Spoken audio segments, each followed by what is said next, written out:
And then another important is adhering to the principles of forgiveness, that really forgiving and just letting it go. And one of the things that people in relationships will do is they'll hold on to these things, and it's just infantile behavior, and you have to see it for what it is. You're a pouting little child. That's all you're doing, and you're trying to make the other person miserable for doing something to you. It's infantile behavior, and you need to snap out of it. And we all will fall into that, but you have to snap out of it and just remind yourself. And if the other person reminds you of it, take the reminder. Don't make your life miserable for yourself and for others, because that's all it is. And it doesn't, in the end of the day, it doesn't matter. So if something happens that upsets you, just let it go.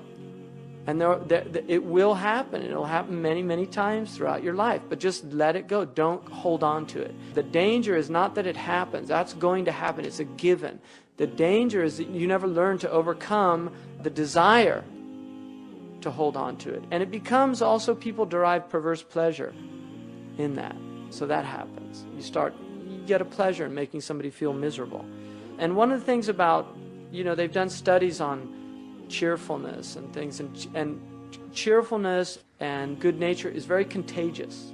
If somebody is in a cheerful and a good nature, they can actually affect other people much more powerfully than irritability, although irritability is also contagious, but it doesn't spread as easily as good nature. I mean, they've done really interesting studies about this, to watch this. And depression is difficult, very difficult to actually be transferred to somebody. It can happen. If you live with a depressed person, you can become depressed, but it's actually difficult for that to happen. It's quite unusual. But well-being does not. You can actually transform somebody's state quite easily if you're up and they're down. And you can see this with children. If children pout and do these things, you can, just with silly faces and things, you can get them to break a smile. And once you've got them there, they know.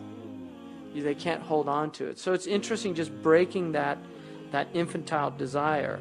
And I think the Prophet ﷺ was an absolute master, like everything he did. He was a master at that, of breaking that state that people got into. And it doesn't mean that he didn't have periods. There were difficult periods. But generally, that was what he did.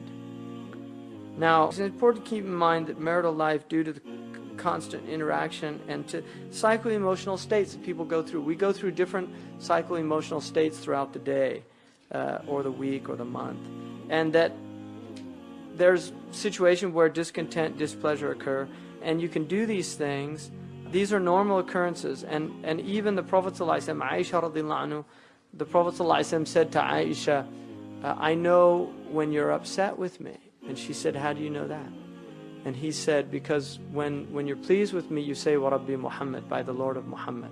But when you're upset with me, you say, Wa Rabbi Ibrahim, by the Lord of Ibrahim. And Aisha laughed, and she said, that's true, by Allah, it's true. I would never abandon anything but your name. I mean, that's an example. And then also this idea that the Prophet ﷺ said, a mu'min should never dislike a believer. If he dislikes one quality, he should focus on the qualities he likes. So every person is going to have things that bother you and things that you like about them. And the thing about your spouse is that you should look at those qualities that are pleasing. Also, the Prophet ﷺ said, the most perfect of believers in faith are those with the most excellent character. And the best of you are the best of you to your women. And there's a beautiful poem by Jalaluddin al-Rumi, where he said, the Prophet ﷺ said that women totally dominate men of intellect and possessors of hearts. But ignorant men dominate women, for they are shackled by an animal ferocity. They have no kindness, gentleness, or love, since animality dominates their nature. Love and kindness are human attributes. Anger and sensuality belong to the animals. That comes from a hadith in which the Prophet ﷺ was talking to some women, and he said, I've never seen a creature that has more possession over a man of intellect than you. So what Rumi was taking that to another level of understanding, that the reason that they have so much power over is because these are people that have conquered their animal soul. And so they're not people that are going to dominate women. They're not people that are going to oppress. They're actually people that, because of the love and kindness that has overcome their souls, they actually allow the women their shortcomings without demanding change. And that's what Ibn Abbas radiallahu anhu said about the verse in the Quran, وَلِلرِّجَالِ عَلَيْهِنَّ دَرَجَةً, that men have 1 degree over women. That's what he said it was. He said it was relinquishing the right of a man for the woman. تَنَازُرْ عَنَ الْحَقِّ. Whereas he would not relinquish her rights. In other words, he would fulfill all of her rights, but he would not demand of her all of his rights. That is the degree that men have over women. And that's Ibn Abbas radiallahu anhu, who's the translator of the Quran. And one of the things also is just going the path of least resistance. Water puts out fire. Fire increases fire. If you look at the Prophet ﷺ, that was his strategy with people. Umar radiallahu anhu said, I once roared at my wife, and she answered back. I rebuked her for bandying words with me.